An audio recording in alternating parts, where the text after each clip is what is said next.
Hello friends, good morning to all. బాగున్నారు కదా? Yes. నిన్న మనం చెప్పుకున్నాం నిద్ర పట్టడం లేదా, మరి దానికి ఏం చెయ్యాలని. దానికి మంచి రెస్పాన్స్ వచ్చింది. చాలామంది పర్సనల్గా మెసేజెస్ చేశారు. Thank you friends. సో దీంట్లోనే ఇంకా కొంచెం ముందుకు వెళ్దాం. ఎందుకు అంటే మనిషికి శక్తి ఎక్కడి నుంచి వస్తుంది అంటే నిద్రలో నుంచే వస్తుంది. మీరు ఎంత బలమైన ఆహారం తిన్నప్పటికీ, ఎంత మంచి డైట్ తీసుకున్నప్పటికీ మీకు వచ్చేది బలమే తప్ప శక్తి కాదు. మరి బలం ఉన్నవాళ్ళు అన్ని పనులు చేయలేరు, కానీ శక్తి ఉన్నవాడు ఏ పనైనా చేయగలుగుతాడు.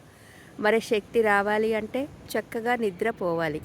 మీకు నిద్ర పట్టడం లేదు అంటే మీరు దేన్నో వదిలేయడం లేదు అని అర్థం ఫ్రెండ్స్. దేన్ని వదిలేయడం లేదు అంటే నమ్మకాలు, మూఢనమ్మకాలు కావచ్చు. మనసు పాత దానిలో నుంచి కొత్త దాంట్లోకి వెళ్ళడానికి చాలా ఆలోచిస్తుంది. ఫర్ ఎగ్జాంపుల్ చూడండి, విరిగిపోయిన పాత కుర్చీని అలవాటు పడిపోయిన శరీరము అక్కడ వెన్ను నొప్పి వస్తుందని తెలిసినప్పటికీ కూడా కొత్త కుర్చీ ఎలా ఉంటుందో దాన్ని తెచ్చుకోవడం అవసరమా?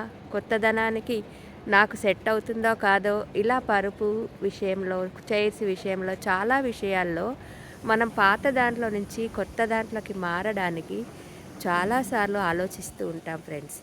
కానీ ఫర్ ఎగ్జాంపుల్ ఒక రైతు ఉన్నాడనుకోండి, పాత పంటని నేలలో వేసినప్పుడే కొత్త పంట చేతికి వస్తుంది, అవునా? అలాగే మీ పాత నమ్మకాలని, అభిప్రాయాలని ఎప్పుడైతే వదిలేస్తారో అప్పుడు కొత్తగా తయారవుతారు. ఒక తాడు ఉంది అనుకోండి, దాన్ని పట్టుకోవాలి, గట్టిగా బిగించి పట్టుకోవాలి అంటే ఎంతసేపు పట్టుకుంటాము? ఒక అరగంట, గంట, 2 గంటలు. దాని తర్వాత మనసు ఏం చెప్తుంది? దీన్ని పట్టుకుంటే నొప్పి వస్తుంది, వదిలేయని చెప్తుంది, వదిలేస్తాం.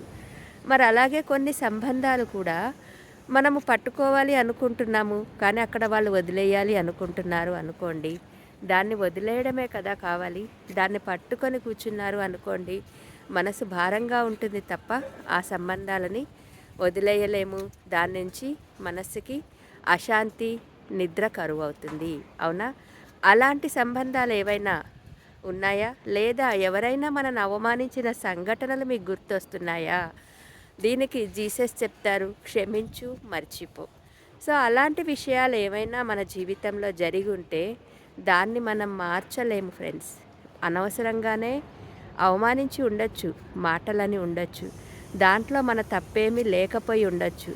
కానీ మనం చేస్తున్న తప్పేంటో తెలుసా?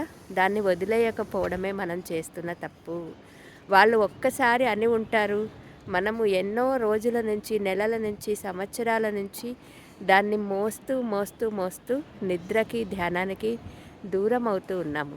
కాబట్టి మనము విఘ్నత గల మనుషులు ఏం చేయాలి? వదిలేయడం నేర్చుకుంటే శాంతి దానంతట అదే వస్తుంది.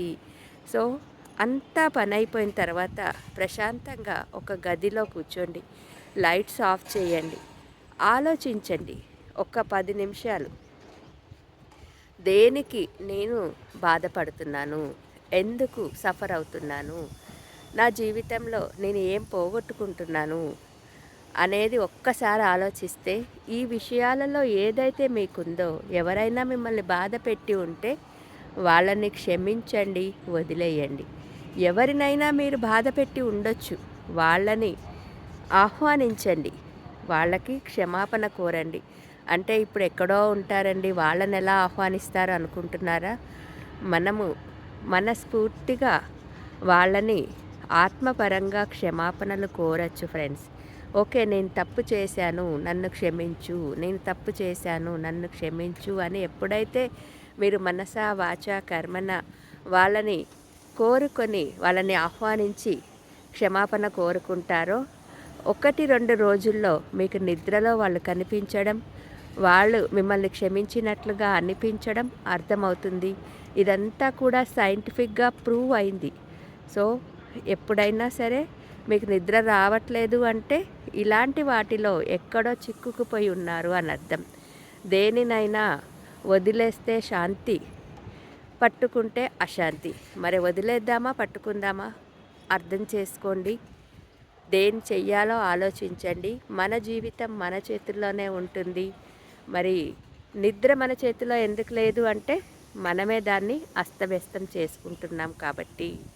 సో ఫ్రెండ్స్, మనం ఏమీ అద్భుతాలు చేయాల్సిన అవసరం లేదు. కానీ ఆలోచించాల్సిన అవసరం కూడా లేదు. హాయిగా నిద్రపోదాం. మరుసటి రోజు ప్రశాంతంగా నిద్రలేద్దాం. చక్కగా ఆనందంగా ఆరోగ్యంగా ఉందాం. థ్యాంక్